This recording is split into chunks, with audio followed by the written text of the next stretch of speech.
पिछले पार्ट के एंड में हमने देखा था कि ली ज़ेनजी और वू गैंग के बीच फाइट चल रही थी। दोनों ही लगातार एक दूसरे पर हमला किए जा रहे थे, पर कोई भी एक दूसरे को इंजर्ड नहीं कर पा रहा था। तभी वू गैंग अपनी मोनोक्रोम डिवाइन पावर का यूज करते हुए ली ज़ेनजी को फंसा लेता है और फिर अपने कैनन से उस पर हमला कर देता है और यहाँ पर एक बहुत पावरफुल ब्लास्ट होता है और ली ज़ेनजी सीधा नीचे आकर गिरता है। अब आगे वू गैंग कहता है कि तुम्हारे उड़ने की स्पीड बहुत ज्यादा है, अगर हम एक खुली जगह में लड़ रहे होते तो यह मेरे लिए बहुत बुरा होता, इसलिए मैं तुम्हें जगह लेकर आया जहाँ पर स्पेस बहुत कम है। वू गैंग ली ज़ेनजी को चेक करता है और वू गैंग को लगता है कि यह मर गया है, तो वो यहाँ से उस मूर्ति के पास चला जाता है। वू गैंग कहता है कि ये वही मूर्ति है जिन्हें हम तोड़ने जा रहे हैं। वू गैंग उस मूर्ति को तोड़ने ही वाला होता है, तभी यहाँ पर ली ज़ेनजी आ जाता है और ली ज़ेनजी वू गैंग के ऊपर अटैक कर देता है। वू गैंग ये देखकर हैरान हो जाता है कि ये अभी तक जिंदा कैसे है। साथ ही साथ कहता है कि अगर मैं इसके साथ ऐसे ही लड़ता रहा तो बहुत देर हो जाएगी, मुझे जल्दी से जल्दी इन मूर्तियों को डिस्ट्रॉय करके बायु को हराना होगा, तभी मैं जियांग के साथ साथ सभी की जान बचा सकता हूँ। इसके बाद व्यू चेंज होता है और हम जी क्याओ को देखते हैं। तभी यहाँ पर एक पोर्टल खुलता है जिसमें से बायु बाहर निकलता है। वो जी क्याओ से पूछता है कि तुम्हें क्या मिला जो तुमने मुझे यहाँ बुलाया। जी क्याओ बायु को ग्रीट करता है और कहता है कि एक छोटा सा बच्चा जो हमारी बहुत सारी कठपुतलियों को मारकर यहाँ से भाग गया और मैं उसे कब से ढूंढने की कोशिश कर रहा हूँ पर वो मुझे नहीं मिल रहा है। इसके बाद वो बायु को नेजा के फायर व्हील का टुकड़ा देता है जो नेजा की एनर्जी से बना हुआ था। बायु इस फायर व्हील को देखकर थोड़ा शॉक्ड हो जाता है और कहता है कि इस बच्चे ने भी फैंटेसी आइलैंड की एनर्जी की प्रैक्टिस करी है, जिस पर जी क्याओ कहता है कि इसके फादर भी की एनर्जी का इस्तेमाल किया करते थे और वो मेरे टीचर थे, उन्होंने ही मुझे की एनर्जी का इस्तेमाल करना सिखाया, शायद उन्हीं ने नेजा को की एनर्जी का इस्तेमाल करना सिखाया होगा। बायु कहता है कि नहीं, इस बच्चे की एनर्जी तुम्हारी की एनर्जी से अलग है, इस बच्चे की एनर्जी बहुत स्पेशल है, ऐसा लगता है कि इस बच्चे के अंदर जन्म से ही की एनर्जी है। तो जी क्याओ कहता है कि नेजा के फादर अक्सर फैंटेसी आइलैंड में किसी से मिलने जाया करते थे, पर वो जिससे मिलने जाया करते थे मुझे उसके बारे में कुछ नहीं पता है, वो हमेशा इस बात को सीक्रेट रखते थे।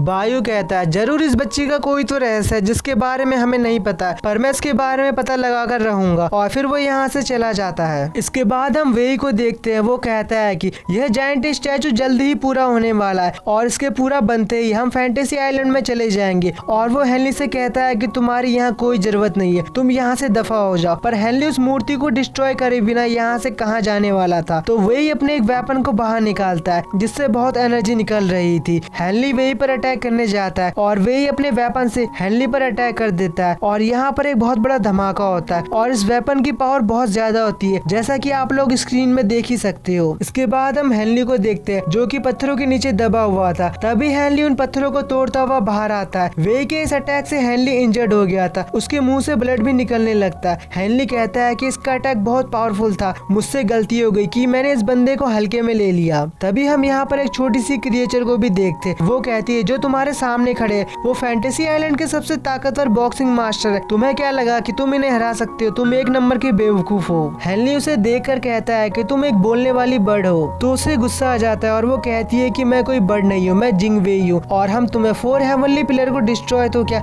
हम तुम्हें उसे छूने भी नहीं देंगे। हेनली अपने आप को हील करने लगता है और कहता है तो इन मूर्तियों को 4 हेवनली पिलर कहा जाता है। हेनली अपने आप को हील कर लेता है। के बाद हेनली उनसे कहता है कि तुम लोग राक्षस हो जो अपने फायदे के लिए इंसानों का यूज कर रहे हो, जिस पर जिंग वेई कहती है कि तुम्हारी हमें राक्षस कहने की हिम्मत कैसे हुई, मैं तुम्हें नहीं छोड़ूंगी, पर वही उसे रोक लेता है। वही हेनली से कहता है कि अगर नथिंगनेस हेवन और अर्थ में फैल गई तो सब कुछ तबाह हो जाएगा और फिर कहता है कि जब 90,000 साल पहले बुझो माउंटेन को डिस्ट्रॉय किया था तो पृथ्वी में एक डिजास्टर आया था और दुनिया खत्म होने वाली थी। तभी गॉडेस नुवा ने सभी लोगों को बचाने का फैसला लिया और उन्होंने 4 पिलर बनाए जो हेवन और अर्थ के बीच की ऊर्जा का संतुलन बनाए रखता है और गॉडेस नुवा ने हेवन और अर्थ की पावर का यूज करते हुए पृथ्वी के डिजास्टर को खत्म किया और पृथ्वी में सब कुछ फिर से ठीक होने लगा और हम भी गॉडेस नोवा की उसी 4 हेवनली पिलर फॉर्मेशन का यूज कर रहे हैं, जिससे हम इस जायंट स्टैचू को कंट्रोल करेंगे और नथिंगनेस के साथ फाइट करेंगे। मुझे तुम्हारी इन बातों से कोई फर्क नहीं पड़ता है और मेरे ग्रैंड मार्शल का आदेश है कि मैं उस मूर्ति को डिस्ट्रॉय कर दूं और मैं तुम्हें इस तरह से इंसानों की जिंदगी को खत्म नहीं करने दूंगा। मैं एक योद्धा हूँ और मेरा काम है उस मूर्ति को डिस्ट्रॉय करना और तुम मुझे इस मूर्ति को डिस्ट्रॉय करने से नहीं रोक सकते हो। और हेनली वेई के साथ फाइट करने के लिए रेडी हो जाता है।